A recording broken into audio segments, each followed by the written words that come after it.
Yo, we Hey are everyone, Yes. here. and this is Luck powering on. Dr. Doom powering on. Oh yeah, I forgot I'm lame. I don't am even have an Doom. intro. I have an outro, not an intro. Hey guys, it's three buddies. It's three buddies now in PNG cosplay here to talk about like every fucking Marvel movie ever made ever. Mhm. More or less, that's the plan. Alright, Yeah. so the first Marvel movie that was ever made, totally the first superhero Marvel movie. I Absolutely the definitely first. didn't make a mistake. Don't worry about it. It's definitely not I Captain definitely America wasn't gaslit. 1990. And I definitely didn't make a mistake in my okay. Full disclosure, this is I've titled this I've confidently titled this Marvel Mondays #1 and have lightly advertised this as literally every Marvel movie ever in order. Slight asterisk, we skipped like Howard the Duck and like Hellrider and a few that like okay, I feel like I have to go back. Right? I have to go back. I have to explain. I have to explain myself. Yes. I have to justify myself Yeah, why you I've have to forced think we're dumb like me to because I'm do like a this. movie buff. I wouldn't know what was the I first. fucking forced you guys to do this at gunpoint, basically. So I have to go back and explain what our thought process is, why we're here to do this. This is Marvel Mondays. I literally I think it started because Quickly was visiting my house. Right, she'd come over for a few days, and while she was over here, I showed her around to some different places, including a used media store at which I found out that she was on something of a quest to collect like every single like MCU movie she could get her little hands on. Um I helped her with this quest, and while we were there, I think at some point the topic came up of wouldn't it be really fun if we like actually dedicated ourselves to like completing the MCU. And then me, Like- an insane person, said, what if we went further? What if we went even further beyond? What if we watched like every Marvel movie and TV series ever? And then you guys talked me down from that to like the important ones, you know? So It was for our mostly sanity. Agents of For our S.H.I.E.L.D. sanity. yeah. You guys didn't want to watch Agents of S.H.I.E.L.D. because it's like 500 episodes long. You didn't want to watch and each episode's like an hour long. You didn't want to watch the like Howard the Duck or like Hellrider or any of those. Hey, I was like, mostly down for those movies. It was mostly the Agents of S.H.I.E.L.D., and I was like, yeah no, let's do the pared down version. We cut a little bit of the fat, a little bit of the non-canon fat, but still left in. I decided to leave in some fun ones as well as anything that was like extended canon. So eventually we will be watching all the X-Men movies, all the Spider-Man movies. Those are on the list, as well as like all the like Disney Plus shows that like, because those are shorter. Those are easier to manage to like slam in about a week or two. I forgot. Did we say we were watching that one new Spider-Man series? I think that was a no, wasn't it? No animated. We took animated. Animated was one of the first things we took off the list because that complicates things way too much considering how much animated Marvel stuff there's been. That would have added like years onto our ETA. As if it's not already what we have is going to take years. We'll It be fine. literally already will take years. We're going to be watching a movie a week, and then a TV seasons I gave us 2 weeks with some, of course, time off for like holidays. So yeah, Lily had looked at the schedules like, my friends are freaks, so they celebrate holidays. Lame, but I guess God, I'll accommodate. You still go back home for Christmas? What the fuck? Couldn't be me. So yeah. You at least drink eggnog. Well, yeah, that's for different reasons. So yeah, we're dedicating ourselves to completing not just the MCU, because I have no personal respect for the MCU, even as I like individual movies, but Marvel itself. And we probably should have started with Captain America 1990. But due to a typo, I was confused and thought Fantastic Four was actually released in 1984. It was released in 1994. So this should be episode 2, but you know. To be fair, they did start shooting it in 1992. Listen, though, this is how you fix it. Just title the next time Episode 0.5. Episode 0. Episode Episode zero. Episode 0. Episode 0. I literally might. I'm considering it. Make it the It'd be much bikini better number. as well. If you ever do like sorting, that would definitely help it out as well. Literally might. I'm tempted. You know what? Now that you said that, I think that'd be funny. so we're gonna The do lost episode. Mhm. Wait, hold on. Yes. Amend just what I said. What? Do 0.4 because I think it's gonna be slightly more 0. funny. Just go full on like Kingdom Hearts, like Yes. 0.2 remix. I'm so glad you understood my Prolong. thought process. But yeah, okay, so I made us these nice little PNGs and we watched this movie. Me and I Luck have actually Aura watched for it once. twice. Me and Luck actually watched it twice. Because You watched it twice. I watched saw it it 1.5 times. because he came in late for our watch party. Naughty. And I would have been on time if you guys had seen the homework. Yeah. But and I also assigned some homework, specifically a video that if I remember and I do well, I'll link it in the description. A video by Godzilla Mendoza, a comics YouTuber that I like quite a lot.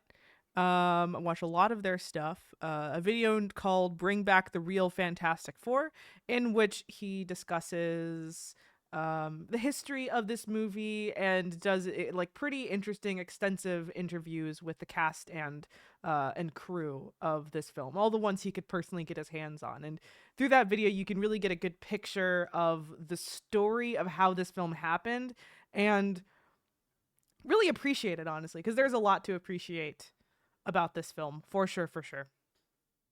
I think the first thing to appreciate is, all right, surrounding. There's a reason why y'all didn't see this in theaters. Say it with me, folks. Corporatism. Corporate greed.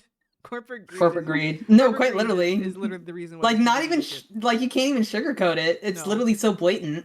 No. Yeah, literally, it was like, all right, here's like $20. Go make a movie. By the way, don't release it. We're just doing this for the rights. So to bring in some actual numbers, and because I did take notes, and I rewatched the video like literally right before we started here. The video. So this movie was originally made in order to prevent the producer's license from running out and reverting to Stan Lee. They had to make some kind of Fantastic Four film, but they did not technically have to release it. So the intention was to, give them the lowest budget possible, $1 million in this case, which is, if you know anything about film, a budget so low that means that some of your cast and crew probably aren't getting paid, or at the very least they're doing a good amount of unpaid labor, because that is nothing. That is nothing. Absolutely nothing. For good frame of reference, something adequately funded during the same year, Gremlins, was $11 million, and something well funded. Yes. Close enough. Even worse, it came before. And something well funded, also from 1984, Ghostbusters. What was that, like 28, 30 million, something like that? I think maybe a more interesting comparison is the fact that this thing costs the same amount as one like kind of early episode of Simpsons. That is an equivalent. I forgot we're using the Simpsons metric. That is an equivalent. Because we looked it up. We were curious about how about budgets, and we started looking into like what animated budgets are. Because you brought up the Fleischer Superman. Oh yeah, stuff, that's right. Which had like an unusually high budget for the time. The Simpsons cartoons cost $1 million an episode, or at least they used to. Nowadays, it's closer to $5 million plus. Now, I'm not surprised by that. Maybe there's a bit of a change, but remember when Simpsons came out? This isn't that much of a gap. So that is like 20 minutes of animation. Yes, animation is labor intensive versus an hour and a half plus of film. Oh, that's you start to understand. You start to understand like exactly how much labor these guys probably did for how little.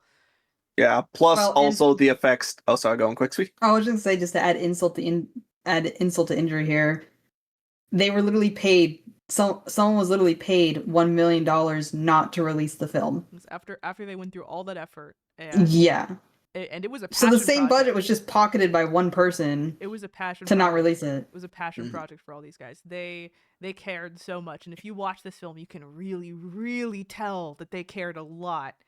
It's oozing with passion, not production budget. No. I love it for that, though. That's actually kind of what makes it even more charming. They thought this would be a big part of their careers. That's why they really thought Yeah, it was going to go the- They somewhere. did. I'm glad that everyone still managed to find a footing in Hollywood. Not going to say the biggest footing, but they at least found good footings. This wasn't like a post Avengers movie, so it wasn't. I don't think the idea was quite the same. That like comic book movies could literally make someone's career in the same way it can today. You know, make someone to a Portfolio builder. superstar.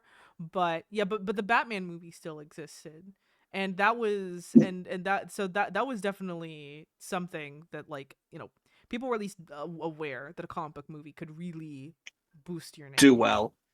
It did well. But yeah, this movie's good.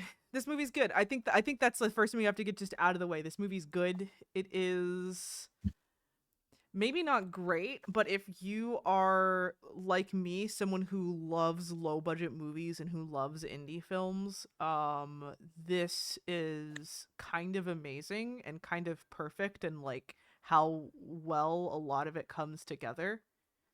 But Yeah, if you're, I like, give it used a to Johnny comic book Storm out of movies, 4. if you're used to, like, And of comic course, book that movies, cheesy 80s, 90s lens. Honestly, I struggle to say it's completely cheesy. Sure, there's some parts that are cheesy. Cough, cough, the mole men. I mean, the diamonder or the the whatever. jeweler, But Jeweler, that's the legally guy. distinct mole man villain that they have in there, because I think it was like lightly implied in one of the interviews that maybe they weren't allowed to use the mole man, either due to rights or maybe the producer just saying they couldn't. Either is plausible. Yeah. So they just got a legally distinct version. But going back to my main thing I wanted to say, although some parts were cheesy, a lot of it felt pretty genuine, I'm going to be honest. Yeah, I don't know if I would. I don't know if I would call this movie cheesy. And me and Luck even were talking about it a bit. Hey, Sachel. Hey. Good to see you. Good to see you. Hello. I don't know if I would call this movie cheesy. And that's really just because I've seen so many movies from the 80s at this point, and I've seen how deep the cheese can actually go. I think Quicksby, I think you're just maybe not as experienced with this kind of film. No, I'm more like anime and stuff like that. So I don't watch like a lot of movies. I don't know, if I'm to say something is cheesy, I'd probably just point to like parody movies where they definitely ham it up. I don't know about parody, but like I think of like I showed Luck some clips from the movie Highlander. The Highlander, which is like one of my favorite like 80s movies. That's cheesy. That is that is like, it's also very deeply sincere, but in a way that it's like you have like Queen, like Freddie Mercury like singing his heart out over like just the A worst, montage. which is like an immense Yeah. And something funny was, oh no, she's suddenly aged. Makeup is not that done. So That's a not. question for Lily. So yeah, so Chell asks, how Her- entrenched are you guys in comic bullshit? I will say, it's a scale for us. I am incredibly entrenched in comic bullshit. I'm the most entrenched in comic bullshit. Luck is starting to dip his toes in. Quicksby is basically movie only. Godzilla. I have been collecting comics for years at this point. I have boxes and boxes of them. I'm admittedly more keyed into like the DC side of things, but I also have quite the love for X-Men and Spider-Man, and you will definitely hear a lot from me when we get to those ones in particular. Fantastic Four, I've never read a Fantastic Four comic, I'm gonna be honest, but yeah, and as for me, still kind of dipping my toes in. Been recently trying to keep up with some of the Godzilla series of Enter the... Ah, crap, what was this era called? It was like Enter the something. Enter the Kaisei? Something like that. don't know. But yeah, there's like 3 different series I'm keeping up. Starship Godzilla, Godzilla Escape the Dead Zone, and the mainline New Godzilla. As well as I have seen multiple lore videos on YouTube. Shout out Comicstorian, rest in peace. Basically retelling some comic stories. I basically just followed the Disney, MCU list. I've gotten her to Don't dip her at me. toes into at least some Loki comics, since he's been her favorite character. But I haven't gotten her too deep into it. My hope is that by the time we're done here, I can start to educate these two on Marvel, especially. Maybe even for some of our homework, I will be assigning actual comics to read. Hmm. So that way they can know and understand some of the source material in cases where that's like really relevant. Civil War. Oh goodness. I'm gonna make you guys read Civil War. It's bad. On a side note, while we're talking about comics and us having to read them, man, I like One Piece. Bringing that up for no reason in particular. Oh, it's so soon. Oh, it's gonna happen so soon. Oh, season 2. Let's go. Let's go. Oh, live action One Oh, Piece. I was just more bringing up the whole yo-ho plan that I have for the homework. Oh. Oh, it's been a okay. I see. But a new season is coming by, and like Yeah. they are not skipping Loketown. They aren't. They said that they were, and then they didn't, and I'm happy about that. What did you think we were going to skip Loketown? I did actually. I kind of they talk like they were going to make them read Chuck Yeah. Austin's X-Men. Which one is that again? Let me double check. Which one is that again? I probably if I looked at Why it, I does that probably name recognize it. feel like it's supposed to Chuck emit Austin. evil? Is this the Feeling. oh my gosh. Okay, actually I'm not as familiar with this one. This is the Uncanny Run from what, 2000s, 90s? Has that look to it. I'm not as familiar with this one. Well, Yeah. Fantastic Four, 1994. Fantastic Four, 1994. First impressions, right? First, Chels with the smiley face there. I think them saying that we should read that was a threat. Might have been. Okay, first impressions. The music was so incredibly good. Oh my god. Yeah. Scene starts off with opening scroll, or not scroll, more like PowerPoint transitions of different names of people associated with this over some images from space, and it was great because of the music. I like the way you said that. Different names of different people associated. They're called credits, but yes, I know what you meant. Yes, if I said credits, I feel like people would have just imagined like, oh No, yeah, it's the credits like opening going up credits. and down the Opening screen, credits. like People that. have seen an opening credits sequence. But yeah, they're more rare nowadays. They don't do them as They often. are. They don't They do them as often. don't. I actually kind Um, of like it when they do it though. What, like out of the I'm even thinking of what MCU movies do it, and like Deadpool, I guess has one. Guardians of the Galaxy has a good one, but it's not as common anymore. No, it's This is a not. classic one with a good, nice, big overture. There are a few like songs that show up a few times. There's like a romance theme. There's the big like Victor Von Doom theme. You know, there's the emotional one. There's a few. Luck immediately compared the music to what were you thinking? Danny Elfman? Danny Elfman. I don't Uh, remember what I compared it to. Didn't you? I thought you compared it to some Star Wars music. Would that be Danny Elfman? Or, Oh no, that's not Danny Danny Elfman. That's No, John Williams. John Williams. Yeah. This is yeah. Yeah, specifically, it was during that one. Was it the Doom part? Yeah, I think it was that. Yeah. Yeah, you compared it to Star Wars, and this one, it draws a few Star Wars comparisons for a few different reasons. I kind of see with the music in that I think that Star Wars definitely helped codify like how movie scores like function now, right? Like I think it's responsible for like making the modern movie score in a lot of ways. So I'm maybe not seeing the exact 1-to-1, even as I see that there's some DNA there for sure. Oh, I was just saying that more a specific part of a specific song reminded me of a different song. Ooh, while we are on the topic of orchestra, Quicksby, you want to say how they managed to actually get an orchestra? Yeah. Given the budget that we kind of said was next to nothing. Yep. They more or less kicked down the door to the orchestra like, hey, we're kind of in between sets. And they're like, we got $20 in a sandwich. Can you make music for us? Wasn't it pizza? I like it. What? Didn't they bribe him with pizza? That's what it was. I remember they threw food at them. Yeah, they like bribed him with food and just like paid him like out of pocket. Just in between sets, they basically had to do it in one take in like one day. And they fucking cooked. It cooked. It's so good. Beyond after that, you get like a professor explaining the like MacGuffin comet that's gonna set up the story for the whole thing. Yeah. There's the idea. There's a comet known as Colossus coming in. Victor and Reed have plans to like harness its power for something, for purposes, and this comet becomes continuously important as you go forward. The professor's explaining it, and it's like this character actor that they brought in who's just giving like the absolute most. It's like the moment when you realize that you're like, oh, There's this is like passion. this is like a real movie. Oh no, oh no, what'd they do to it? This is a real movie. I never cared back in my biology class compared to this professor. I'd listen to that.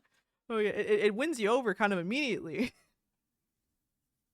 And it's and even as it goes on, because the rip we were looking at was because let's be transparent. The only fucking way you're watching this movie is pirating it. There is no legal copy of this movie that exists. I actually Remember what the video had said of during the They interview? It was literally like, wanted yeah, this is a destroyed. copy of a copy of a copy. looking at the Wikipedia. There was like there was Piotr. We all made the same X-Men joke. Looking at the Wikipedia, like it is there was like some claim on there that said that maybe it was released in Australia on DVD at one point. I cannot find anything to corroborate that, and if it was released on DVD, then we wouldn't have had to look at it at 360p. Trust me, we would have found something better. We were looking at the quality that we looked at. I think 350. Yeah. Yeah, I think 360p is a little generous Might here. be generous. It was like a rip of a VHS tape of a VHS tape of a VHS tape. Probably Yep. like 4 or 5 layers of VHSs removed. But you in know order to get what? to that Adds to the archived edit. charm. Adds to the legend. It does. You it know what? You're does. right. And it's kind of why I want to emphasize that, like, despite the fact that the quality was so low, that some of the visual elements we literally could not. There was like a few moments that rely on you being able to like see a bit, right? Like at one point the characters like wear disguises and they turn around. You're supposed to see their faces, right? I did not realize it was them because I could not make out their faces. That was the level of quality. I'm gonna be honest. I think that might have been a skill issue on you because I Maybe. recognize that. Maybe outside of Sue's Mostly red lipstick. because, yeah, I was going to say mostly because Sue, who was previously sitting at the table, is now suddenly a man. Ooh, There while was we that. are talking But about that wait. scene, But let me just finish this thread. Despite all that, the cinematography and the color grading and the way the movie looks is very on point. It looks good. It actually And the just pacing wasn't does. bad either. It's well put together, even though it Yeah. drags a Yeah. little bit at the end, in my opinion. Having watched, maybe it was my fault for watching it both like back to back to back. kind of late, but like both times I watched it, by the time I was reaching the end, I was like a little bit like, okay, let's wrap it up. For me, I think it was just because of the fact it was starting to get late and I had already seen that part. It felt like it started to drag the second time around. First time, I was on board. Maybe if we watch it a third time in the middle of the day, then we'll know. At a very neutral time. Yes. The rule of thirds. Comedy comes in threes. Okay. What were you trying to say before, Luck? Honestly, you know what? I will get to it once we start talking more about the movie, where we're kind of just, weren't we planning a vague plot synopsis of things?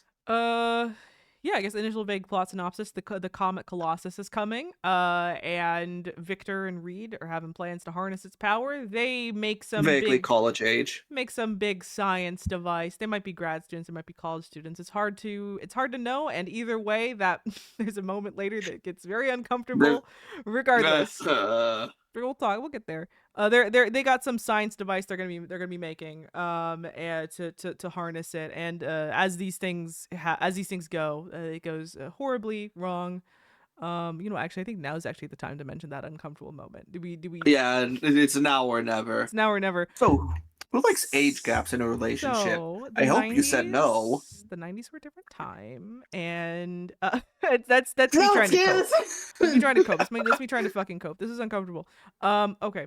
So you in the movie, right, there is a young Sue Storm and a young Johnny Storm. We meet them while Reed is still a college student. How old Reed is supposed to be is left to be like very vague, and it doesn't help that he's played by the same actor both times, so it's like either way a man like in his 30s at least.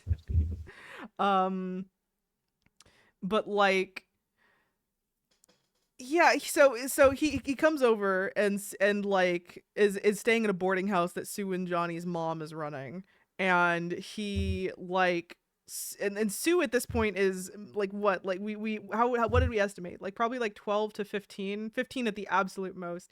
uh he like talks with 15's her. kind She of has like she generous. has like a big crush on him. He gives her a kiss on the cheek.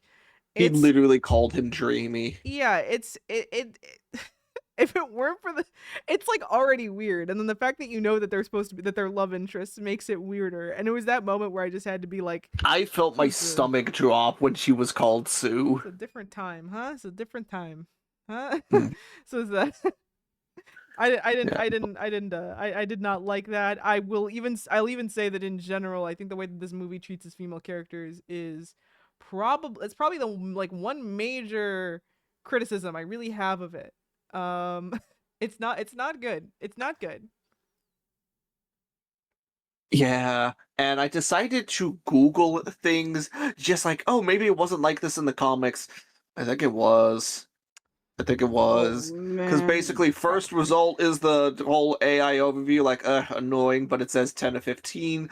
Then I go to the Reddit link, and it's talking about, like, ooh, yeah, nope, nope. Mm-mm. It is So, moving on. yeah, we're gonna have to move past that. We're gonna have to move past that, honestly. It's a weird stain on an otherwise honestly really good, charming movie. So we can only move past it. So, is anyone familiar with Home Alone?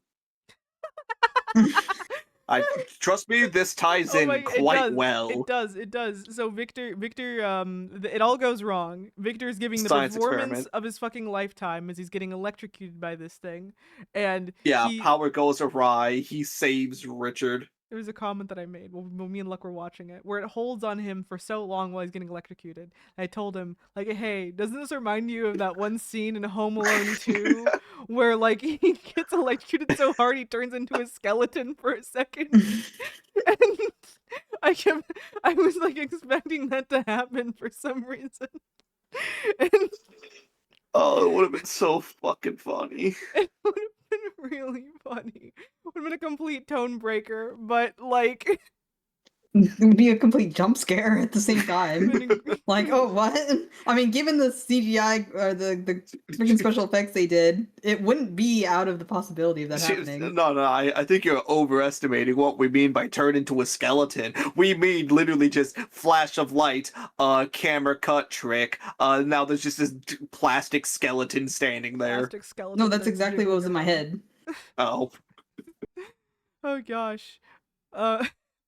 Oh yeah. Also, Ben does a run force run type of run. He does. Ben like is sprinting over to them to try and save them, but Victor is not doing so well. In fact, Victor is for a little bit presumed dead. Mole man. Yeah, we find out he was taken. He was taken by some Latvarians. They don't call them Latvarians, but that's the implication. Yeah, because they're just like, oh, we can't let our Majesty die. Yeah, can't let His Majesty die. As they're wheeling him away, but they just tell Reed that he's dead. And take him away to get sci-fi Latvarian treated, I yeah. guess. And of course, it's one of those things where it's like they're ostensibly kind of trying to hide the whole like Victor is Doctor Doom thing. You know, they don't tell you the obvious of Victor's literal last name being Von Doom, for example.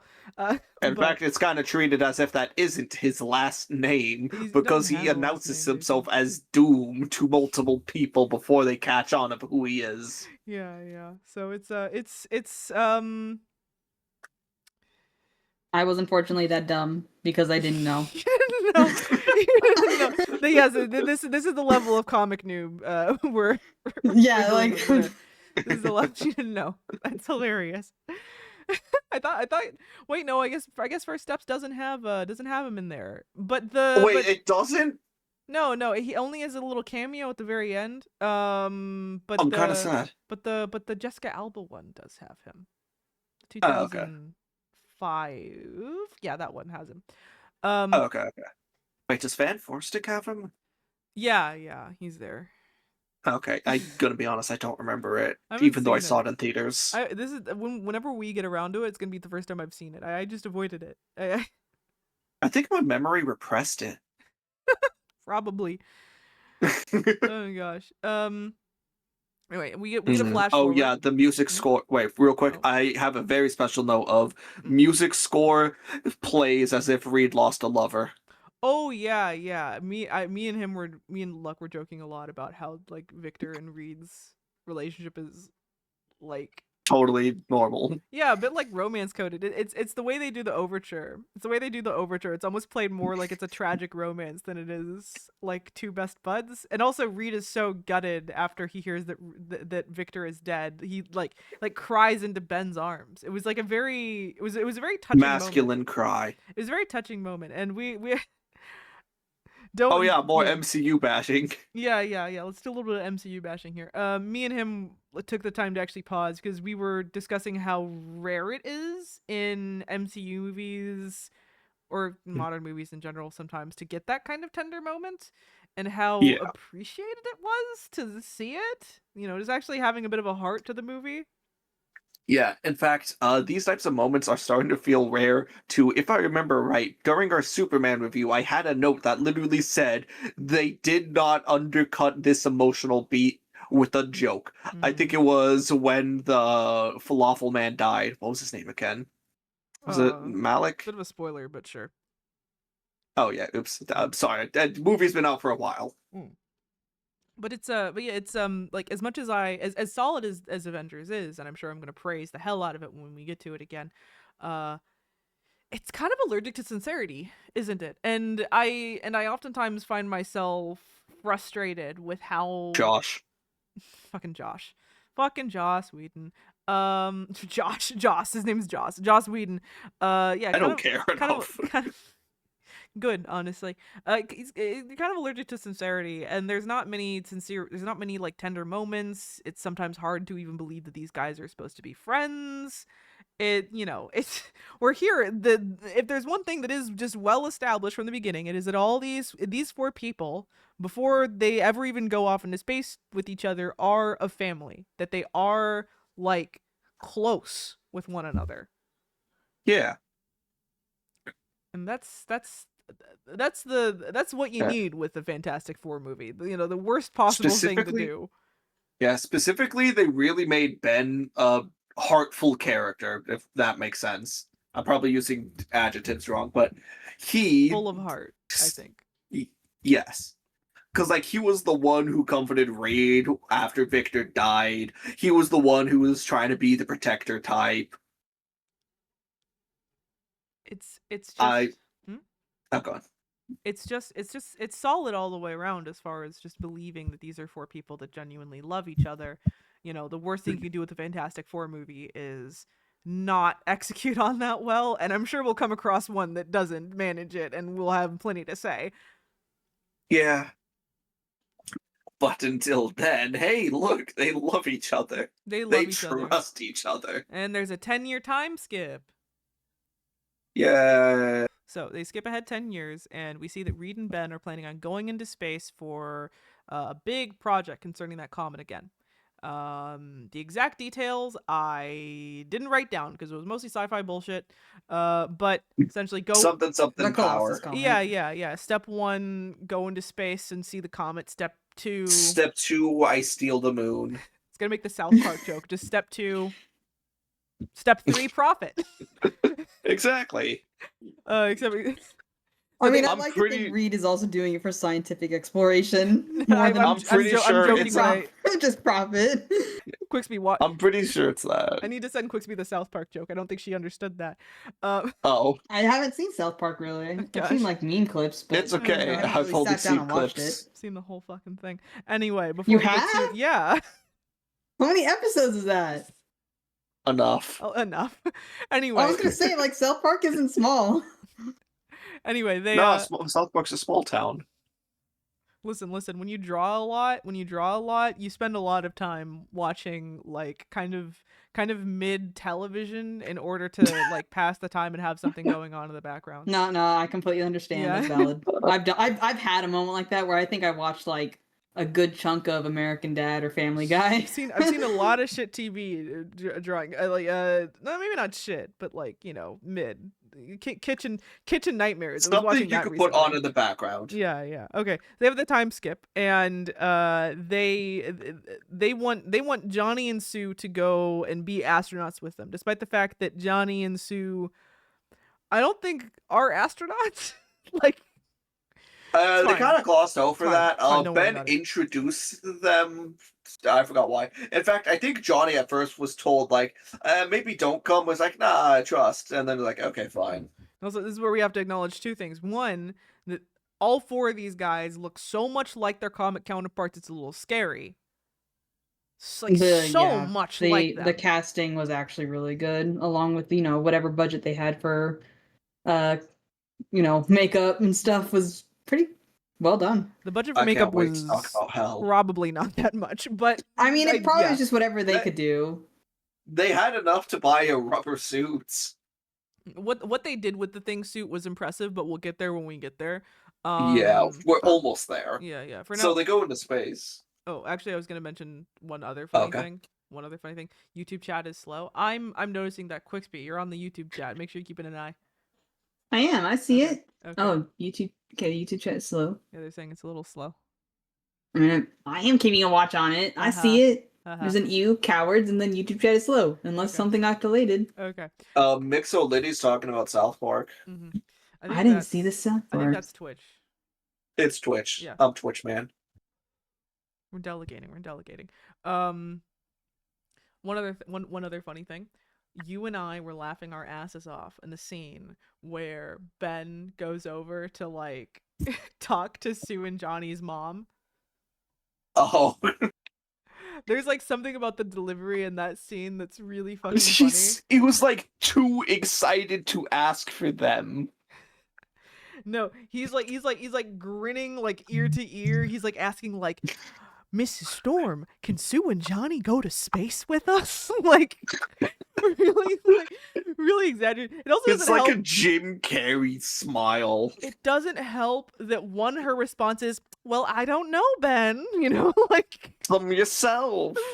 and the fact that Ben's actor also looks a little like John Cena. Just like this all came together.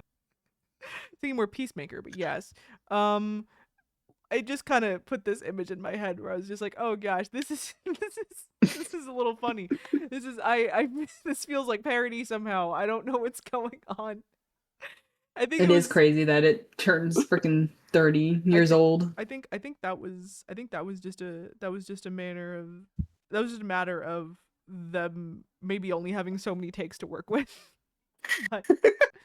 But I'll take it. I mean, and they were denied to do more takes. I They mean, were. Yeah. They were. so This was made. It's like, very listen, quickly. we're at a budget. We're going with this take. It's made very quickly. I mean, may they go to space with us?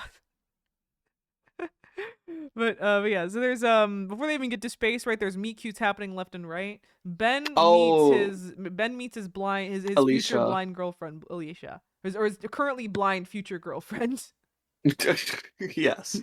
which we all are okay with because the fate of Ben, any good thing is deserved. Yes. Yeah, agreed. Ben deserves good things. I was saying this the whole time. He has often given a blind girlfriend because I think that's one of the ones he has, one of the main ones he has in the comics. The recent First Steps movie just didn't do the blind thing. Instead, just made her Jewish, which is fun because Ben is a Jew. Ben is a Jewish character.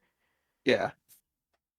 Trying not to remember that one TikTok short you sent me about. What, the solid JJ one? No, there was one about like all the different reads coming together from the Yeah, multiverse I think that was solid JJ, wasn't it? I'm not even gonna comment on that. Let's move on. just cracked a smile. Just cracked a smile at that one. Okay. Do we want to talk about the genuine peril that woman seemed to be in? Oh yeah, so this is like a big part of the second half of the women in this movie aren't treated well thing that I have, which is that Mhm. like she at first she's like immediately bowled over by him, but then Mhm. rather than just help her, he like physically picks her up and moves her out of the way, Ben which has adopted children in the comics, apparently. oh, Oh, that's neat. okay. I didn't know that. That's cool. I Scroll, believe a it. scroll child and a Kree child. That's So- what Chell said. Okay. So yeah, Ben is like physically like picks her up and moves her out of the way, She and even says like, "Put me down." yeah, I'm gonna say right now, that is not very good etiquette when it comes to disabled people. It's super not actually. That's not Don't even fucking good do etiquette that. when it comes to people. That's Yeah. just because otherwise it's just like normal people. Don't Like fucking do it's that. bad. No. Listen, the only time it can happen is if it's with a tall, strong woman, and it happens with me. That's with consent. Exactly. different. So I'm just Uh, that consent's always out there. I'll say yeah, it is. That's good etiquette with normal people, yes, but that is a problem that I'll hear disabled people mention specifically, that they'll be moved out of the way, or people like put their hands on their wheelchair to like move them out of the Oh way, yeah. things like that. Don't do that Treat shit. it. I treat any tools that they are using as an extension of their person. That is the best way to go for it. So it was like a kind of rocky start. It gets a little cuter when Ben and Reed like walk away and they're talking like two like high school boys who realize that one of them has a Yeah, crush. Ben was gets cute. teased over this. That was Yeah, cute. like that helped save it a That little. was cute. But then it plummeted. Plummets right down to the fucking mantle of the earth when when she Creepy gets mole kidnapped. When man. she gets kidnapped by creepy mole man. Sorry, not legally I mean, distinct it's a mole man. jeweler, yeah, Legally distinct mole man. for reasons. Hmm. Uh, Hmm. which is kind of unfair to mole man because or the jeweler, because like his plot is funny and the actor is doing just some real goofy there. This is where the cheese comes in, and by cheese I mean his posse seems to be mostly rat men. Yes. They're not Doom seems to be like working with them for some reason. kind of. It's a little confusing. He's more like utilizing them. He was like He's using them. watching them and he's like, oh yes, this is gonna be a good Mhm. plan or whatever he was saying. And the men aren't literally rats. They're like in these like gray like tweed suits. They they look kind of dirty and dingy. They got like bowler caps. Some kind of have like torn clothing, looking like maybe like homeless guys. I compared it immediately to what looks Smudges. like a nostalgia critic character. Ah, she's not wrong. I'm She really showed me not the wrong. character. She's not wrong. I'm correct. There's one in particular that I could have sworn was Doug Walker in a different life if he was slightly better at acting. um, but like, but they're like doing like the voice, like these voices, and they're doing all these hand movements and sniffing people, and it's very rat coded. And It's very rat coded. basically all the scenes they have some whimsical music going on, and they even whoever the SFX person is, I'm convinced they accentuated like some of their facial hair to look more silly. Probably had to have, yeah. Yeah. Oh, and sound design too. They also got added silly sound effects too. Like during the little break-in thing, they put in silly sound effects. There were some good subtle moments to the sound effects. Like with the first time you see the thing, hearing a bit of like a Oh, thud, yeah. thud to make him seem Got heavy bigger. footsteps. Yeah. Yeah, which I think was Yeah. actually necessary because from what I saw, the guy who was the body double to wear the suit was a little shorter than the face actor. Yeah, if anything, his steps as well would have been more slosh. We'll They get had- into that, get to that, yeah. once They we had to talk use- about their transformations. Well, they also had to use special angles to make him look taller too. They used Dutch angle a lot Yeah. for him. Yeah. But on that, yeah, mole men creeping.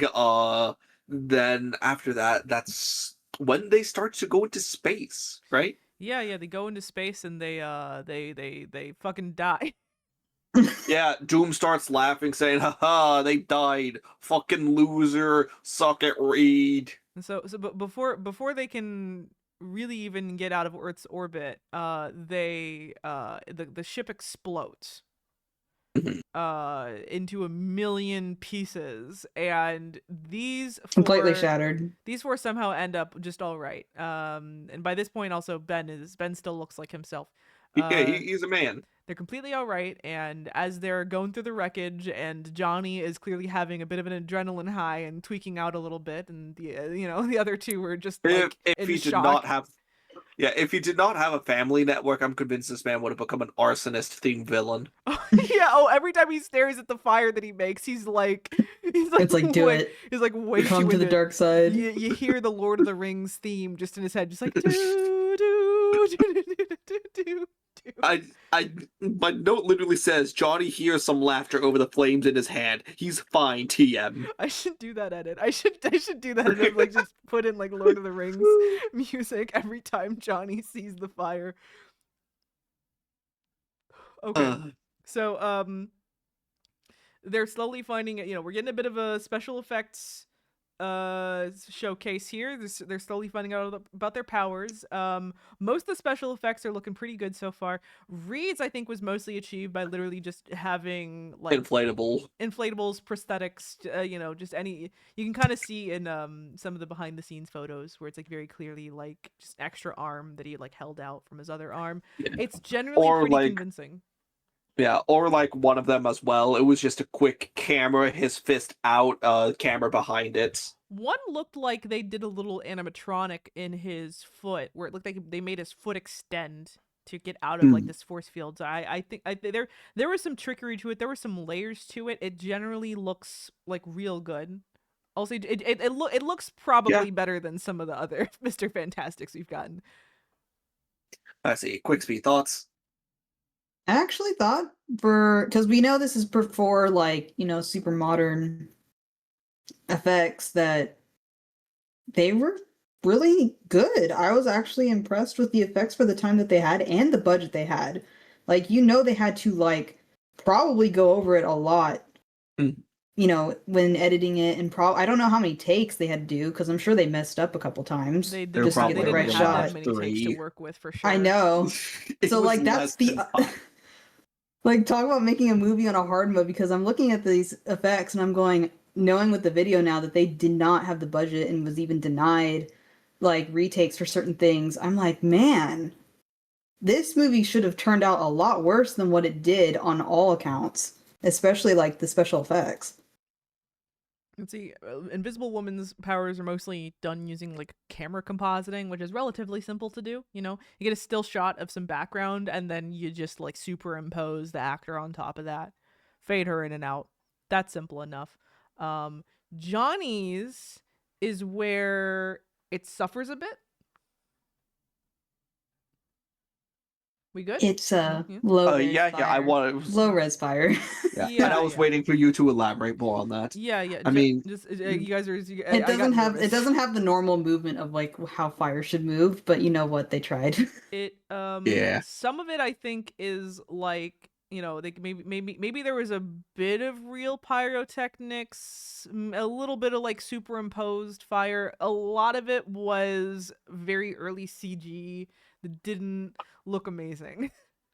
However, I still laughed at the line when he was like looking at his hand. He's like, "Flame on!" It's like, "Flame off! Flame off!" That was funny. Oh, I think now is an appropriate time to talk about The Thing and Hell. I was leading up to that. Oh, okay. Sorry. No. Don't say sorry. Go off. I stole your thunder. No. All right, so. Is anyone here familiar with rubber suits? Yeah, they're really solid to get some good-looking design out. There is but one issue. Actor comfort. Especially if you're too budget-strapped to actually get it properly cooled. aka in the interview we watched of our homework, of the actor who wore the suit basically had said, like, yeah, by the end of the day, I had like 1 to 2 inches of sweat just pooled up at the bottom of the shoes. Oh, Like, it was a it's so full disgusting. body rubber suit, and like, oh my, You, that poor man. I don't even know if they could clean, like how well that was cleaned. It Oh, you probably don't clean smelled it. so Oh, you bad. don't clean No, it. Yeah. Oh, you it's a don't rubber clean it. suit. You throw it away. You throw it away when you're Ugh. done. Those things don't survive. No. You've seen so much Ugh. tokusatsu. That is a problem with tokusatsu too. Like from what I've heard, if you like, I guess my comparison point is there's some, because I've watched like all those like Lord of the Rings and like the Hobbit like back like Yeah. special features. One of the actors in the Hobbit, I think the one that plays, oh my god, I don't remember which one. One of the guys that had to wear a fat suit for it mentioned that the amount of sweat that he expelled while he was in that suit, because those also weren't properly air conditioned, because that was also filmed very oddly. Shoestring. The story about how The Hobbit was filmed is interesting, because despite the fact that they had actually a lot of budget, a lot of the actors weren't seeing it. That's an interesting one. A lot of the actors suffered through that one, and I don't know. Go watch that Lindsay Ellis video about it. It's interesting. I'll have to keep that in mind. All I But- really remember about the behind the scenes of The Hobbit is Sir Ian McKellen was sad. There's that. But this actor specifically mentioned having not only been pretty severely dehydrated by the time he was done, but actually having lost weight. Like a not Yes, insignificant A amount of lot weight. of water weight. So this is the amount of physical strain, I think, really has to be emphasized.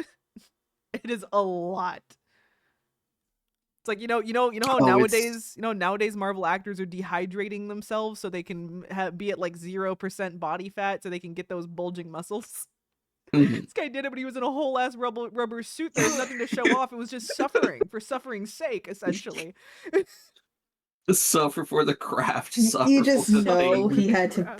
You just know he had to prep talk himself every time he went into that suit.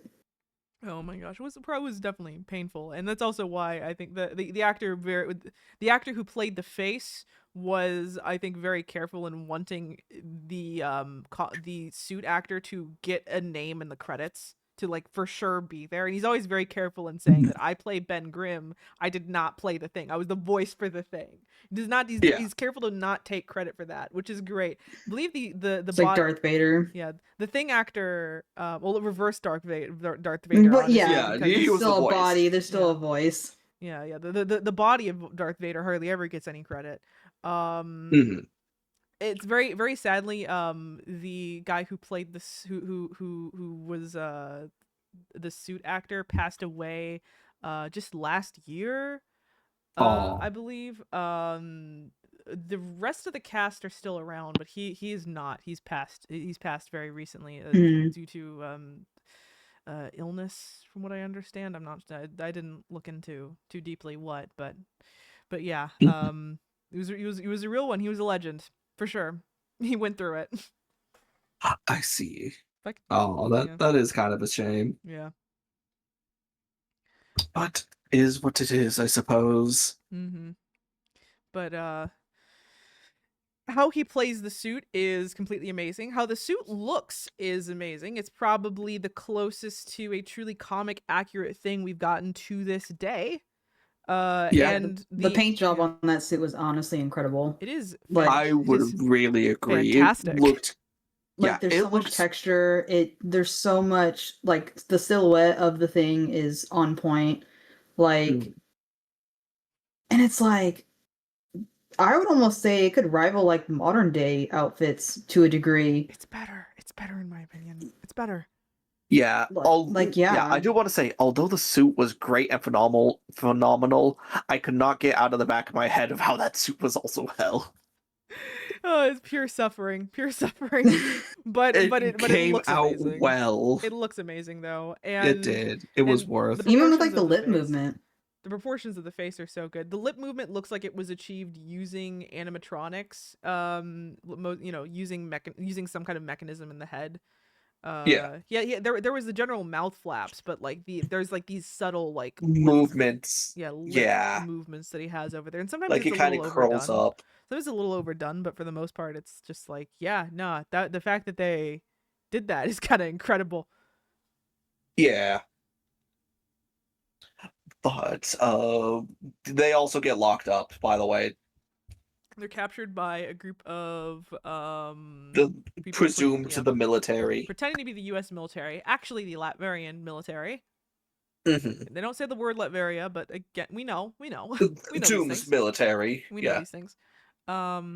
And we see Doctor Doom. We see Doctor Doom. We see him in Doom. in all of his glory. Played by That suit. played by Joseph Culp. Culp. Let me double check. I wrote it down. Joseph Yeah. Culp. Played by Joseph Culp. He is absolutely hamming it up. It's so good. He is. He also, if I remember right, learned about Doom, and he was like, "Let me go actually check out the comic so I can get a better angle of him." He found out all the stuff about Doom's backstory, like about his mother, about like Latveria, about a lot of his struggles, and put in some little subtle moments. There's one thing that I didn't catch until I rewatched that YouTube video was that he had like kissed a little medallion that was on his neck to represent his mother, who's a big part of Doom's backstory.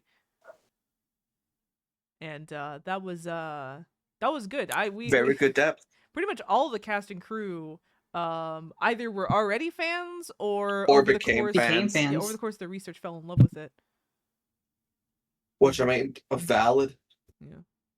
Absolute power to them. Do you know how fucking tired I am of adaptations made by people who have like thinly veiled contempt for the source material?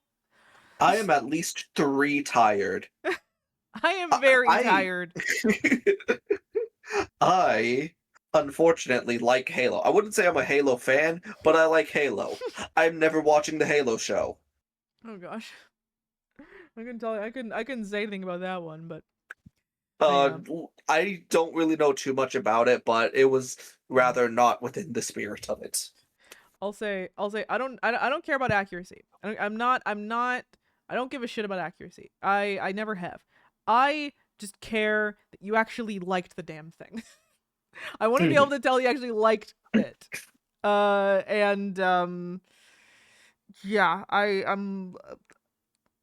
I'd also like it, if you weren't embarrassed to be making a comic book movie, subtweet to at least cough, 5 plus. Yeah. Yeah. So, oh my gosh. I love those X-Men movies. I love them so much. They are a little embarrassed to be comic book movies. They are. Yeah. It started the era of the black leather suits. I hate those black leather suits. I hate them. I don't like them. No, like Catwoman? No. That is an don't exception. Know. You don't know. Oh, I don't know. You don't Okay. know. Yeah. So, I will say her. I will be educated. You will. Yeah, her suit was also pretty good. Heck, it had like cool stitchings on it too. So, yeah. Thank God you guys don't have to watch the Catman, the Catwoman movie for this. Oh, okay. Thank your Shell lucky says- stars. Shell says she loved Young Storm in Apocalypse reading X-Men. Oh yeah. And she's playing Young Storm in Apocalypse. Yeah. Apocalypse itself is kind of a mediocre movie, but a lot of the actors individually do pretty decent. I think it has good bones to it. It wasn't quite to Dark Phoenix where it was like just hilariously bad yet. We weren't to that level yet. Okay, so more on Doom here. The one thing at least me and Luck talked a lot about it. Audio sure was struggling. They tried their best.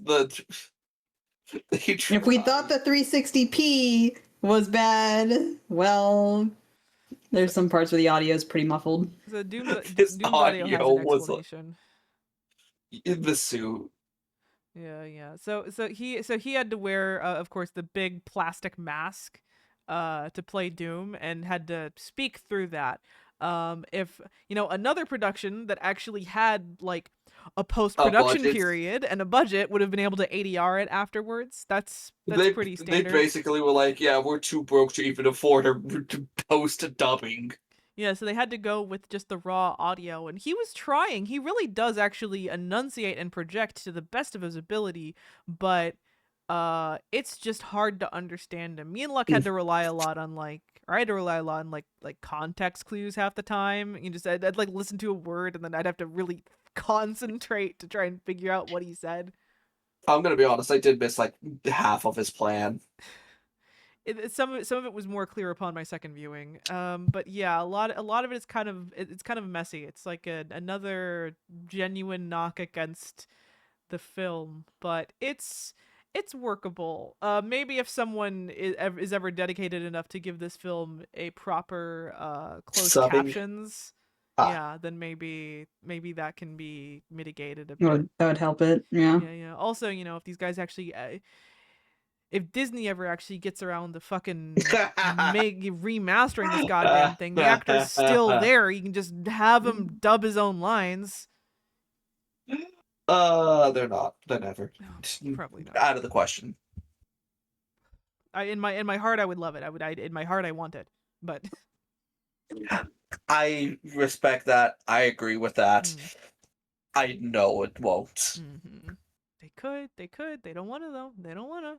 They claim that they destroyed those old films. I don't believe them. No way. And that's not just Mike Cope. The director also doesn't believe them. The director fully believes that that's too outside of normal practices for them to. And the way I mean, hey, they did the whole Snyderverse thing, so like there is technically a precedent. Who knows? If enough people cry for it, and if they believe that they could make some decent money off of a limited theater release, they will.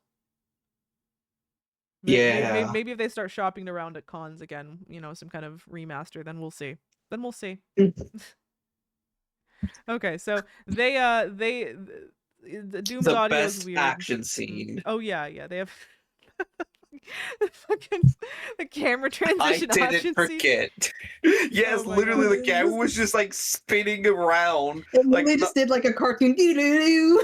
Yeah. That kind of- with cartoon punches and fighting sound effect in the back. They did not have time to film an action scene. They had to leave in an hour, and then the studio had to be turned over to the next person.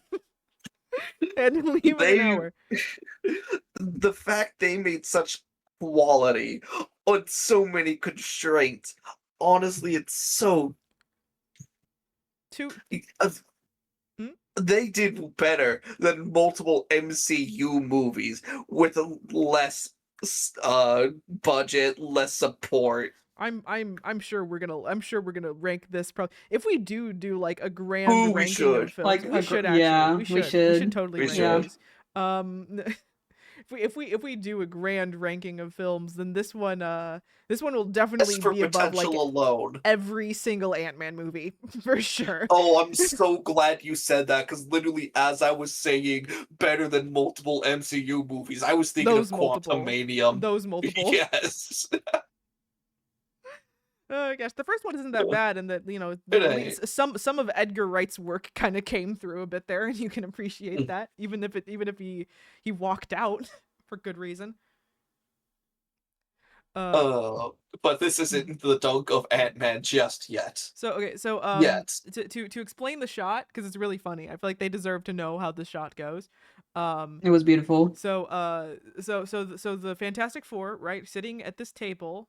There's these 3 guards that come in these hazmat suits, and before you even know what's happening, all of a sudden, like the camera, literally the film just like rotates. It rotates just like rapidly, just 360, just rapidly rotates. You hear like Batman and like Adam West Batman punching sounds, just like in just quick succession. It was beautiful. And then it stops, and then you realize that Ben beat up those 3 guards, and like they took their hazmat suits so they could escape. It all took us a second to realize that is what happened. I did not realize that was happening at first. I realized that one almost immediately once I finished laughing. I even told Lily, "Hey, can you rewind?" And then she's like, "Oh yeah, to see that they changed position." I was like, "What? No, the action scene was funny." It's incredibly funny, which is ironic because the exact next scene is actually very well choreographed action scene. Oh yeah, the ambush. Yeah, they do a big ambush. There's a big fight in Doom's spooky sanctum, I guess. I don't know what else to call it. The The Lord Room. Doom facility. The Doom facility, the big room with the big laser. The laser. He calls it his laser room.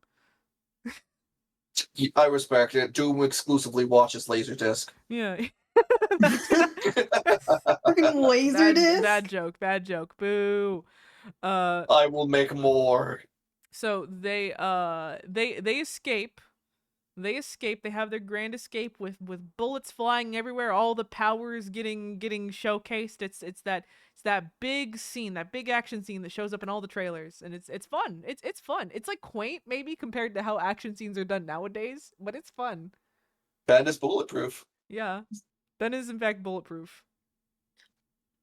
Speaking of trailers, they had to do all the marketing out of their own pocket. Oh yeah, Oh yeah, yeah. Which is horrendous. all of it. They were marketing just with the hope of like, we put so much into this, it's gonna turn out good. I believe. Hey guys, it's the studio. You gotta shut this down. They literally got a Hey. cease and desist to not Hey, market it's it anymore. The devil.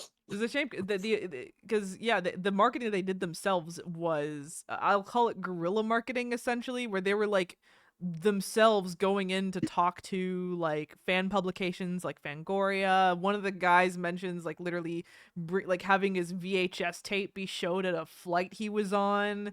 Taking it to conventions, doing everything they could to just like Covers of magazine. yeah, just to, like on the ground get like fans who they knew were going to be their biggest audience, considering how much this was trying to be as faithful as possible. It's just trying to get the fans to just be there to support it. And then the slap in the face they got when it got buried, but like not only did it get buried, but the rumor then became that it got buried because it was so bad, was kind of heartbreaking. Yeah. Because like Only for it to come out later that it wasn't. yeah, people found out like there's a whole saga, and as far as who exactly leaked it, who knows? They're not going to start pointing any fingers because there are no snitches among them. Nope. They but, did not do all that hard work just to We get screwed respect over. leaks. I We respect respect it. leaks here. So yeah, if it weren't for that, no one would have ever found out that it was actually quite good. Not a perfect film, but incredibly solid considering what they were working with. And maybe Yeah. ironically, it got helped by the fact that it didn't get that official release. That it might have gone a bit under the radar as like maybe like a little cult classic, but it's really picked up steam over the years thanks to the fact that it is such an oddity. It feels like a 1 in a million type of thing, you know? It really does. Really does. So they have their escape, and Against all odds. they have their escape, and Reed is explaining like how their powers kind of come from their psyches essentially. Mhm. Sue is shy, Johnny is hot-headed, Reed's always stretching himself too thin, and Ben relies on brute strength too much. And then Ben Oh crashes yes, it's out. all very. Just hold on. It's all very. Our emotions became our powers, which like okay, fine. The funny or the weird thing is like I always stretch myself thin of doing different things, so that's why I'm stretchy. That like was a stretch, in my opinion. it was. The puns. If you didn't make the joke, I would have. It is funny though because it is You both are explaining. diabolical. It is explaining what probably happened in reverse, right? Because these guys were definitely written with the powers in mind first, and then with the Yeah. and then with the personalities, Like, how else are you going to extrapolate on personalities like that? It makes sense, you know. It's I get the feeling it was probably as well. Like, yeah, we're just gonna make the team, give them more powers. They don't have that big of personalities. Sue's probably the personality of girl. yeah, she's housewife. She's housewife for a bit. Yeah. And then it's just like later down the line they get further development. Mm-hmm. As is the way a lot of these old comic runs have gone. As is the way. This is where, because I have been taught by a few comic artists here and there. It is interesting about like early comics, not just Silver Age, but like Golden Age way back in the day. Yeah, how it all started. I feel like if there was ever Yeah. a time to discuss how comics started, it's at our #1 video. True. And It started because Stan Lee You mean said Video Zero? Stan Lee stood on a mountain and declared that it will be so. No. Let there be comics, said Stan Lee, and then Jack Kirby fell from the sky into Stan Lee's arms and they kissed. As important as Stan Lee is to comics, he sometimes had the habit of overinflating his own importance in the culture at times. Stan Lee was not there from the beginning, because then he would have been significantly older when he passed away more recently. Originally, and I'm talking like Action Comics, you know, the very first like Superman comic #1. Originally comics were basically made by like 20 somethings, essentially like kids, teenagers, young artists in the city in New York who were making comics, making just like kind of crass, kind of, you know, costs a penny at the newsstand kind of art here, just in order to try and make something new, something interesting. They were kind of crass, they were kind of dumb. It was pop entertainment, mostly aimed towards either like kids or their fellow dumb 20 somethings.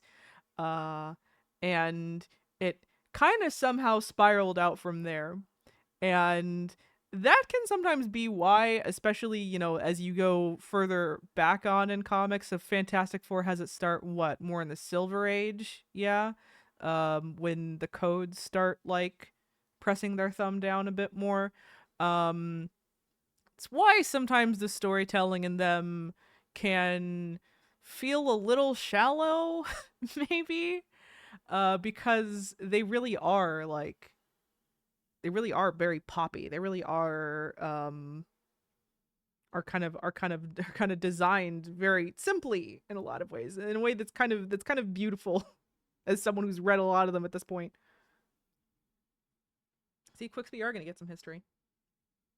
I am taking notes. Good. Since Lux said he had to dip for a second, you got anything to yap about? Anything to add here while we're reaching the endish of the movie?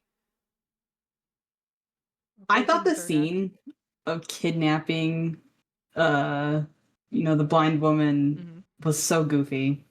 Like the movements of these Ratman and like everything feeling like it's woozy. I'm like, what is this?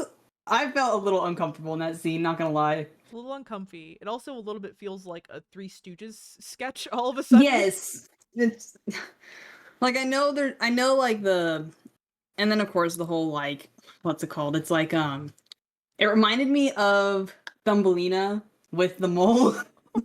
Thumbelina, damn, that's a deep cut. I know, it's literally like the same plot line, so I'm like, that's just where my head went. I was like, man, this is like flashbacks to Thumbelina and the Mole. It's like kidnapping Thumbelina just to be the bride. I'm like, okay. Yeah. So at the beginning of the movie, right, the jeweler, Mole Man steals like a big diamond, just because he wants a big diamond. He has like as a gift. No deeper reason. Yeah, he wants to give it as a gift to his future bride, the blind lady, who he takes one look at. And it's like, that one, yes. switches it out for like just some cubic zirconium, presumably. But turns out the Fantastic Four were going to be using that diamond. It was like a critical part of their ship, and Protect them from that's why the ship yeah. explodes. So it becomes kind of a fate thing. But yeah, he's just there, the B plot, kidnapping this lady and being a total creep. And this is where a lot of the like, again, maybe this movie isn't the best with its female characters. Really starts kicking in. Yeah. Because then Doom gets her, and he's also a creep. He's also like, although the scene of him threatening when Doom shows up to like. That was a pretty good scene where this jeweler mole man is just like, just don't take a step, I'll kill her. And Doom's just like, do it, I don't give a fuck, man. Save me a bullet. You do it. Don't let me stop you. Yeah, then Ben comes by, he's like, hey, put her down. Doom gets her, and now she's hostage. Doom was like, don't do it, I'll kill her. I think that's a part of the reason why this movie in particular feels dated, kind of sexist, kind of dated, because it is. I mean, I guess I always hesitate to say dated, and like even as I was saying, it was a different time. I'm kind of doing so in a tongue-in-cheek kind of way, because I'm always of the opinion that just because something's old, it's not necessarily an excuse for it to be sexist. Fair. It was some time ago, but there were it wasn't like the 90s was. This was in the 90s, it was the 90s, not the 50s. People did know better. People were talking about these time things blindness already. is a thing. And even if it was the 50s, empathy is a thing. Having empathy for your fellow man or fellow woman has to exist. Has to be a thing. Something milk of human kindness. Something. I don't know. Don't be racist. Just because everyone else was owning slaves doesn't mean it's okay to own slaves. Listen, John Brown was a thing, and he was pretty based. Exactly. So it's that's why I still criticize it. That's why I still am a little hard on it. That it's like, yeah, she's kind of just getting like passed around as a kidnapping villain, as a kidnapping victim, kidnapping victim. Not really having much in terms of agency.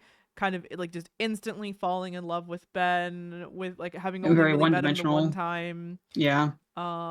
It is like what they call this sometimes is sexy lamp, where it's like if you can replace replace a female character with a particularly sexy lamp and not really lose anything, then you've done wrong. You fucked up. Thank you, Red. You're welcome. I am wearing red today. So Ben is having like the worst day of his life, and he comes in to find that that one girl he kind of harassed one time had gotten kidnapped, and he needs to save her. My lamp. His lamp got taken from him. He needs that lamp.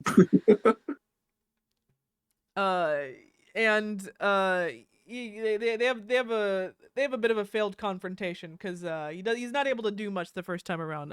She like says that she loves him and it causes him to de-transform, which was bad for timing reason because it means all of a sudden they can really shoot the fuck out of him. Yeah, you're no longer bulletproof. Yeah. Oh, these bullets Again, can it's hurt all now. tied to his emotions. Oh yeah.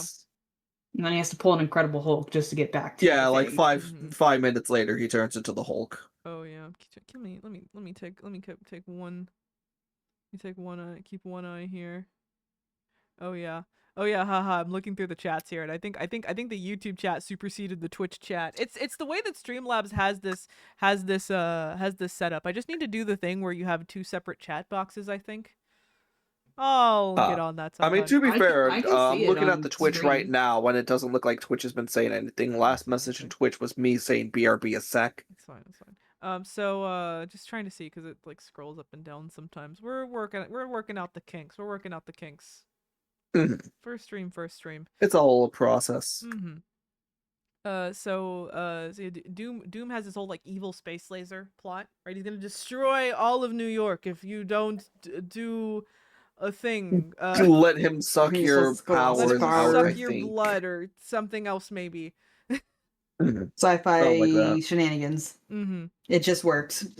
Yeah. They use some. He uses some stock footage to to demonstrate his power. They put a red tint over that one Universal stock footage. You found it. You found what you were pretty sure was it. Yeah, Lex? Yeah, it was like some Doomtown nuclear test. Yeah. So they put a Yeah. red filter over that, and that's how he showed off his evil space laser. And I'll Mhm. accept it. The way that it resolves is kind of interesting and kind of funny also at the same time, right? They have the big fight, and that goes interestingly enough. But I feel like the parts that I remember the most, right, are one, Reed having Doom, like, literally like trying to keep him from falling over the ledge, holding his hand, and that like kind of classic, very It's over, tropey Anakin. scene. I have the high ground. Yeah. No, not it's over. I I know, not I that know, so I know, I much. know. You know the scene where the hero who has such a good heart that he even tries to save the life of the villain who was once an ally or a friend, just, or maybe just the hero just has that pure of a soul. He tries to save him, holding on to him, but the villain doesn't want to be saved. They don't want to. Yeah. They're just they're talking to each other. Their theme is swelling in the background, and Yeah, except in this case, Doom is like, fuck you, bitch. And drops anyways. that's not just in this case. I feel like that's actually the trope played straight, more or less. I think Yeah. the scene from Avatar: The Last Airbender, right? Zuko with Zhao. Zuko like goes down at the North Pole when the big water spirit is like messing shit up. Zuko like tries I think to I should. save him. He's Yeah, like I think I take should my elaborate hand. on my. Yeah, I think I want to elaborate on my thought a little bit. It's not necessarily like, oh, the trope is them not falling. No, what I'm saying is Doom was actually like, no, I'm doing this because I know I'm going to survive. I think oftentimes it's played, or when it is played regularly, it's just like, yeah, I know I'm about to die. I could be wrong, though. I'm speaking out my ass here. Yeah, when Zhao falls, and this is to me, I guess, how I view the trope played straight. It's he too does a fuck off. I'll just die. Actually, I'd rather die than accept help from you. Mhm. And he falls. Doom, yeah. I think you're supposed to. I think that in the movie's logic, you're supposed to think maybe that like he's also doing a fuck you. I'd rather die than accept your help. But of course, it's comic books, so he's gonna be back. Except this was the Of only one course. they ever did. I So I mean, guess he's that, not and in back. the movie, it literally shows the moving glove. Yeah, this glove's moving. It's Still moving, implying an epilogue. yeah, implying Yeah. that Doom will return in Avengers Endgame or whatever. Avengers.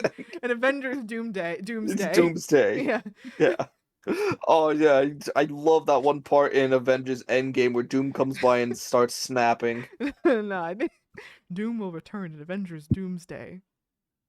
Oh, that's why it's called Doomsday. Got it.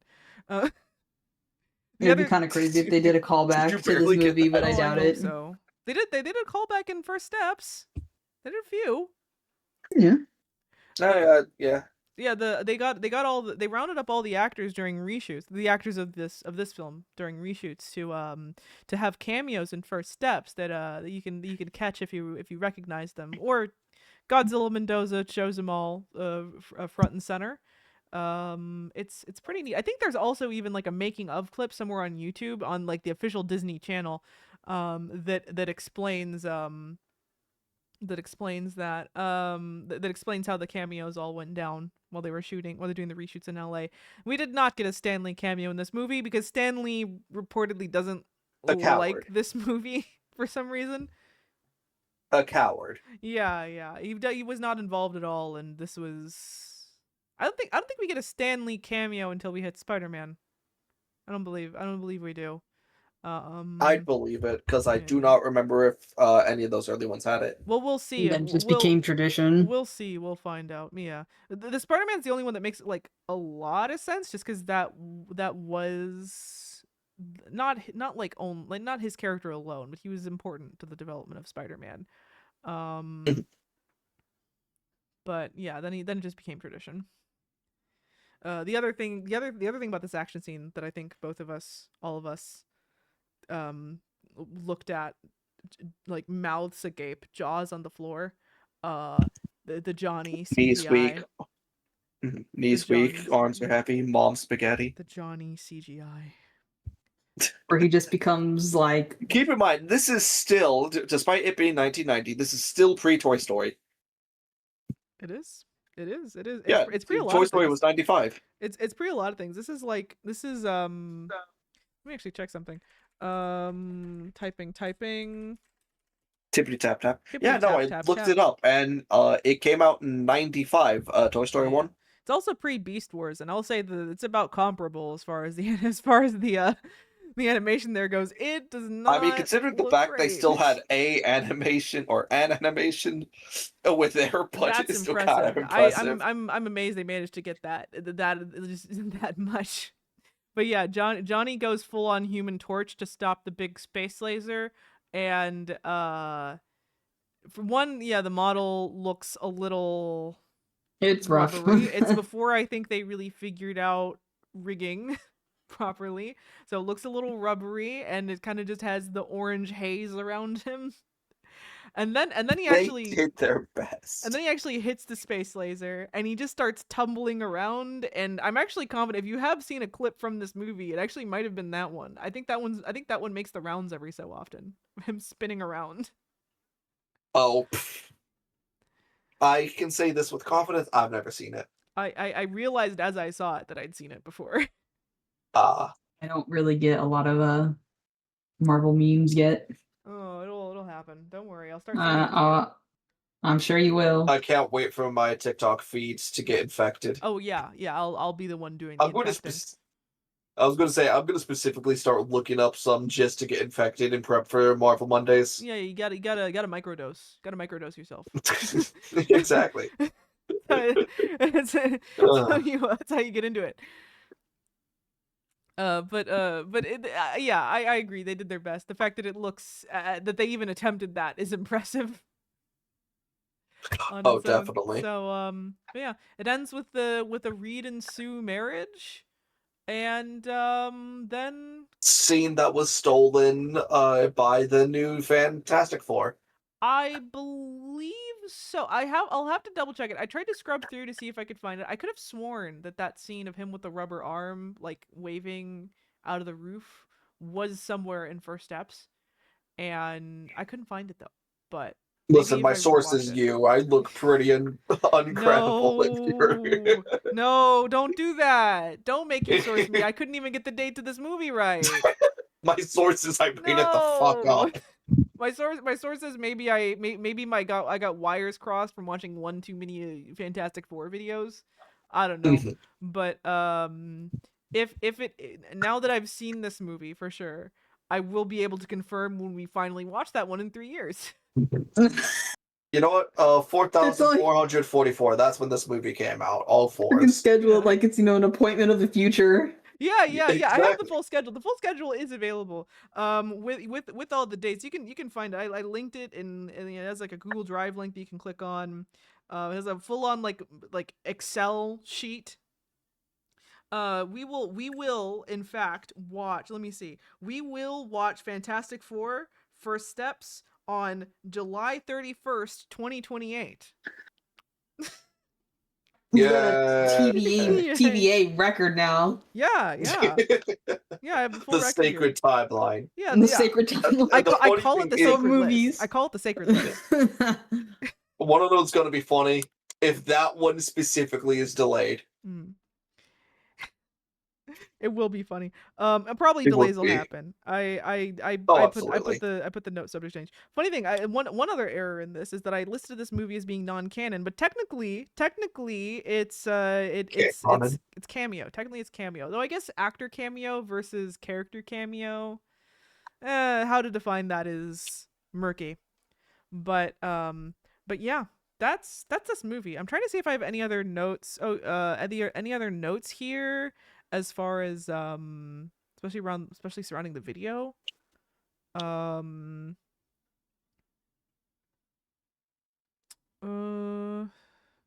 you guys have anything to say? Now would be the time to say it. All right, so final thoughts on this. I give this a fantastic out of 4. Had a really strong potential to this. Overall, I actually did find myself liking it quite a bit. Should we actually go through with the tier ranking? Because I think we should. We should, but I think it won't be a tier list so much as it'll just be, I think, an ordered ranking. I think that's funnier. So right now this is number 1. Just by process Perfect. of elimination. Right now this is number 1. Let's go. All right.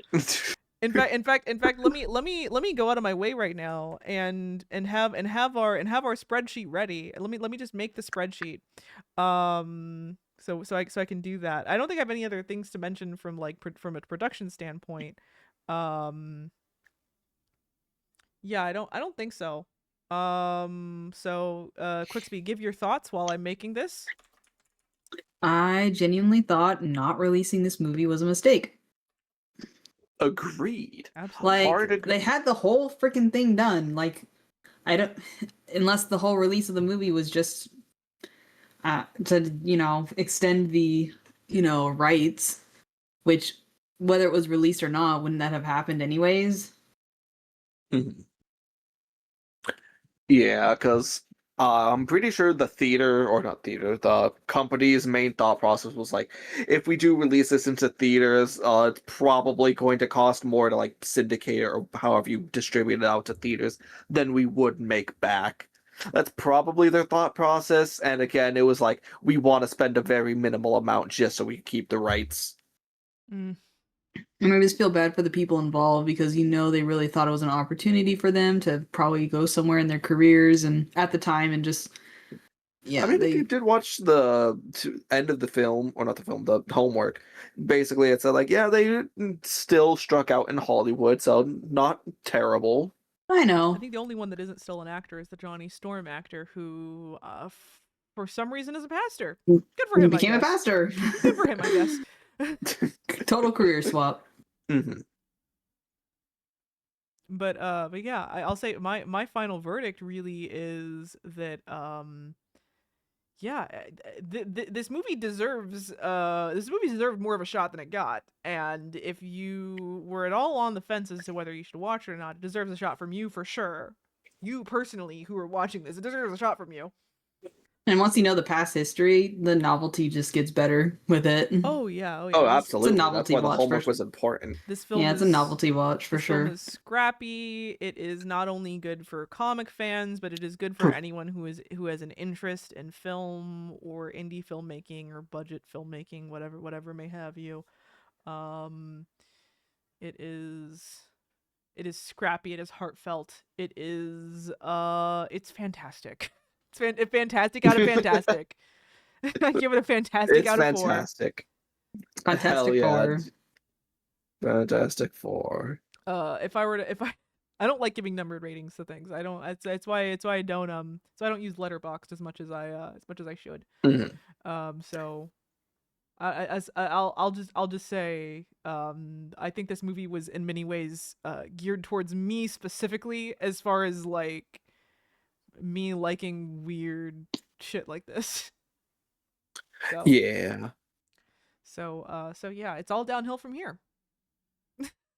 And by that I mean very abruptly. So the next movie we're going to be watching is Captain America 1990. That's going to be our episode 0, I guess, because I fucked up the order. It's all good. It's going to be our episode 0. It's not good. No. It did get released. For one, it did get released. I think it got released in some theaters somewhere. It did not get a theatrical release in America, though. I don't believe it. I think over here it was straight to video. I will confirm all this we'll all confirm this when we all do the homework for this one. And the movie we watched today, beloved cult classic, has a big underground following of people who are dedicated towards preserving this movie and who want nothing more than to see this movie get restored. Captain America 1990 has a 16% on Rotten Tomatoes. 16? Yikes. 16. Oh. That's brutal. 16. I watched some clips for it to make sure that we had a decent copy. We do. Maybe to our frustration, we actually do have HD copies available to us very easily. Heck, they still release Blu-rays of that every now and again. I saw a Blu-ray of it in the wild, I think I mentioned earlier. Don't know if I mentioned that on stream or in private on Discord. But like, this is an easy enough one to get your hands on, even if Disney Plus is not going to be putting it in their catalog anytime soon. Oh, absolutely not. It's another one you can easily find on archive.org. Praise be to them. Yay. And yeah, it's not very good though, but it also maybe act as a good counterbalance to this baseline of like these older, scrappier movies. You got to see one that's like old and scrappy and has a lot of heart and a lot of love behind it, you know? Yeah. And now you get to see one that's old and scrappy and bad. You know, maybe showing you all like how far we've come in a positive way a bit. Yeah. It's gonna make you, You know, appreciate First Avenger. Yeah, weirdly enough, I feel like once we start getting to like mainline MCU, I feel like it's going to have a bit of a shift in not reception, but shift in vibe. Yeah, that's the best I can phrase it. Yeah, for sure. And there's of course there's different shifts that happen, right? So I think when you reach the first MCU proper movie, which that'll be Hulk, I believe. No, it'll be Iron Man. It'll be Iron Man. I'll have to double check. Yeah, it's one of the two. It'll be Iron Man, either Iron Man or Hulk. That takes on a slightly different tone. But then there's yet They're going by another release, not actual story order. Yeah, by release. Yeah. Then it'll be another little shift there when it starts to get more into Avengers and the Disney acquisition happens, and there are definitely different eras to it. You'll notice maybe not so much major shifts, so much as gradients at times. We're not gonna realize we're in a shift until suddenly we're like, wait, when did things get so different? You're gonna be like a frog in slowly boiling water. All of a sudden, you'll realize that everything tastes a little corporate, and you're not gonna like it. Shout out Frog who does D&D with us. Shout out to Frog. Frog. But yeah, with that, I think this is it was a little one. It was a little one for a little movie. First steps. Movie. We will. I'm sure we'll have certain streams that'll go well into the 4-hour mark eventually. I would not doubt it. Well, as we get more content to compare about the evolution of the whole freaking sacred timeline. But for now, thank you for starting this journey with us. If you've been watching, We appreciate Best you. of luck to all of you out there. VOD will stay up on YouTube for a few days, and then or a day or two. They'll get taken down and switched over to the VODs channel the following week, as I always do. So yeah, gotta do something to encourage you guys to actually see these live. Yeah, and also I want to say this just in general. Lily gave my PNG some aura. Like the PNG. It's a good PNG. I like different I'm reactions just- to the PNG. I'm just here. I'm just a little guy. The Cooksby was like laughing her ass off when she got these, just like not able to like take how fucking silly and like conceptually these were, and then you were more like, damn, I look cool. Fuck. I know, right? I think you're literally the VC when you're like, hey, look, I finished your thing. Look at it, and I'm like, yo, damn, that's so fucking cool. I mostly Because just I am now power fucking of. No, wait, no, I'm not gonna say that. That sounds weird. I am the power von Luck. Power von Luck. I Yes. mostly looked at myself and was like, damn, I need to do a Nightcrawler cosplay. This fucks. But yeah, I spent time on these, and they're digitally done, but I tried to do little things to like make it more like analog pen and paper. You know, utilizing some of Procreate's brushes, certain settings here and there, and it was also fun because I unironically used the opportunity to do like a little bit of like some studies here and there. Getting the armor right on yours required looking at some actual Doctor Doom armor, References. and yeah, again, I love comics so much. I love looking at comics. So the art on that is so cool, and there's so much to learn by looking at those if you're an artsy type, even if you don't actually care about the storytelling all that much. Because like I've said, the storytelling can be super hokey at times. It's because of you that I got my first set of comics. Yeah, I'll get you into more before too long. Don't worry.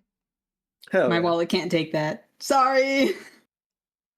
There are ways. I will admit, I actually did take a pause on me buying more comics just because of wallet.